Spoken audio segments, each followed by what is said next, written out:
and support in Indian Wells. Look at this. I mean, this was in Australia. Court 6 literally had a line.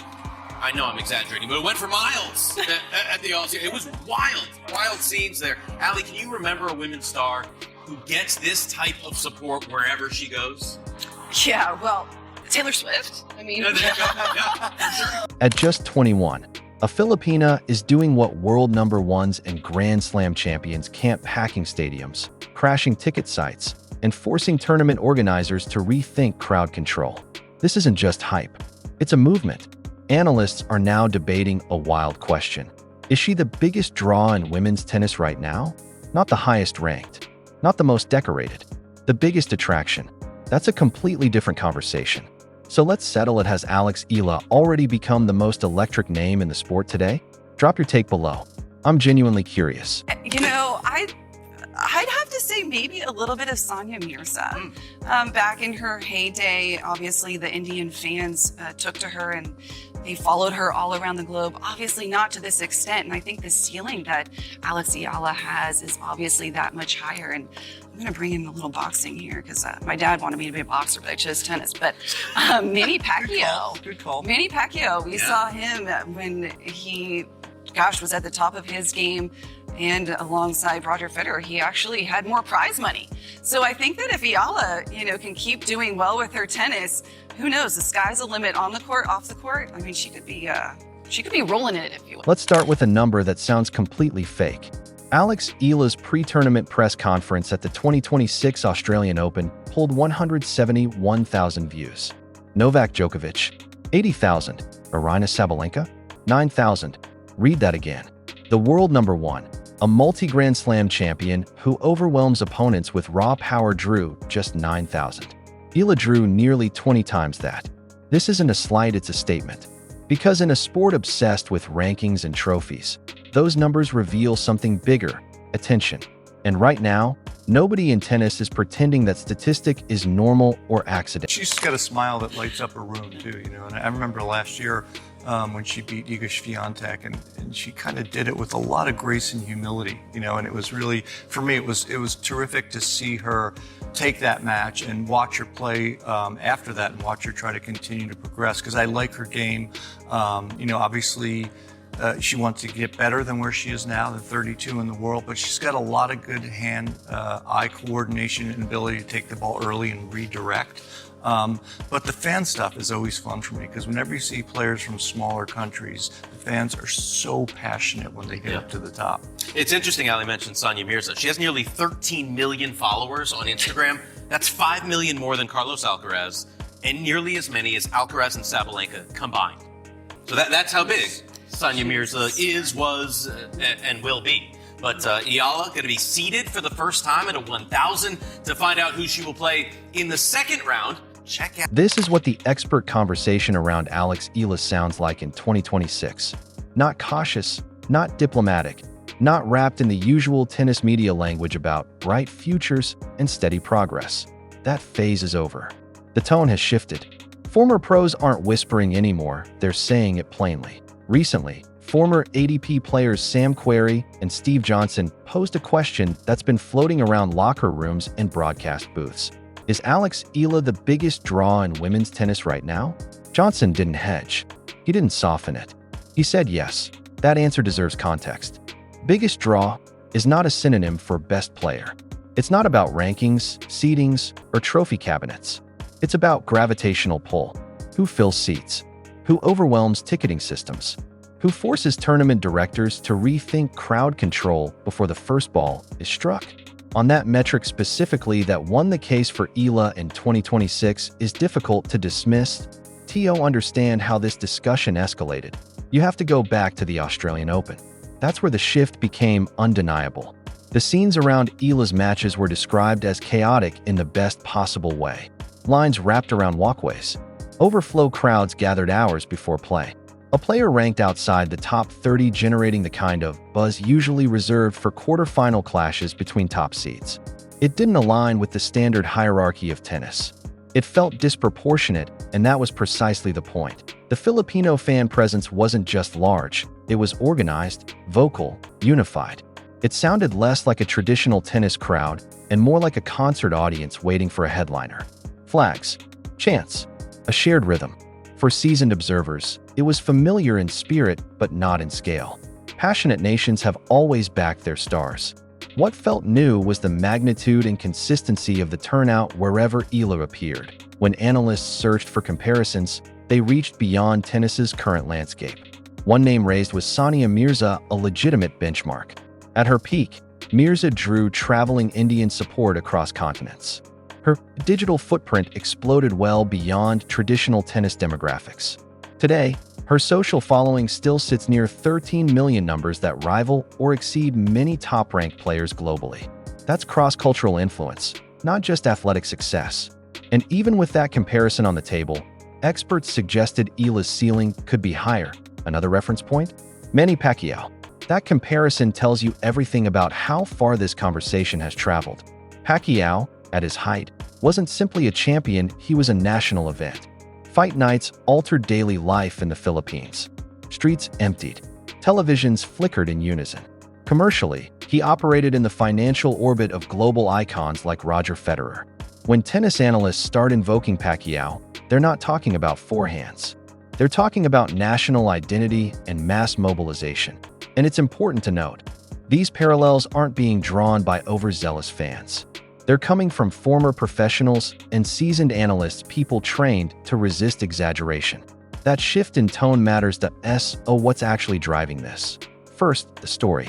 Eala's development path carries narrative weight.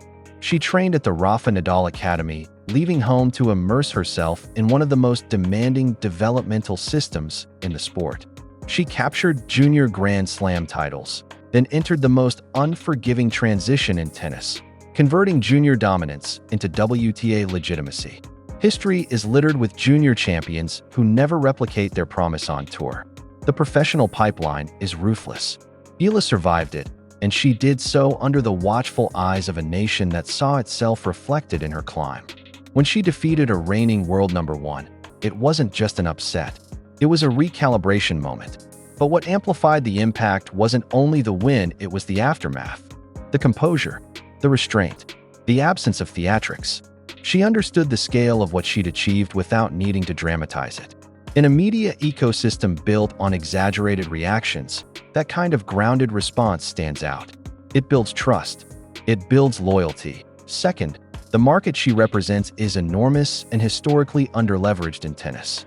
Southeast Asia is one of the fastest-growing sports consumption regions globally. Digital engagement rates are high. Social media amplification is rapid. The appetite for live international competition is expanding. Yet tennis has rarely had a singular figure capable of concentrating that regional energy. Eala doesn't merely appeal to that market, she embodies it. When Filipino fans refresh streams at 2 a.m., board flights across continents, or pack stadium sections in coordinated colors, something deeper than casual fandom is happening. It's representation. It's visibility at the highest tier of an individual global sport. In tennis, where narratives often revolve around European and North American pipelines, that shift carries weight. And here's the subtle distinction that fuels the biggest draw debate. Eala's momentum exists slightly outside traditional ranking logic. Rankings measure results. Draw power measures resonance. Sometimes they overlap. Sometimes they don't. In 2026, Eala appears to be operating in that rare space where cultural momentum is accelerating faster than numerical standing. None of this guarantees long-term dominance. Tennis history is filled with meteoric rises that eventually stabilized. Sustained greatness requires consistency, adaptation, and health. But the current conversation isn't about legacy yet. It's about presence. Right now, analysts aren't debating whether she belongs on tour. They're debating whether she moves the entire tour. That's a fundamentally different level of discussion. And when former pros confidently answer yes to that question, it signals that this isn't a passing wave, it's a structural shift in attention. In a sport that has always balanced performance with personality, Alex Eala's rise feels like the convergence of both. Rankings will fluctuate. Draw sheets will change. But in 2026, if the measure is who commands the loudest rooms, the longest lines, and the widest digital ripple effect, The argument for her as the biggest draw in women's tennis isn't speculative anymore. It's observable. It's about seeing someone who looks like you, speaks like you, and comes from where you come from, stepping onto the biggest stages in the world and belonging there. That kind of emotional engine doesn't run on rankings. It runs on identity.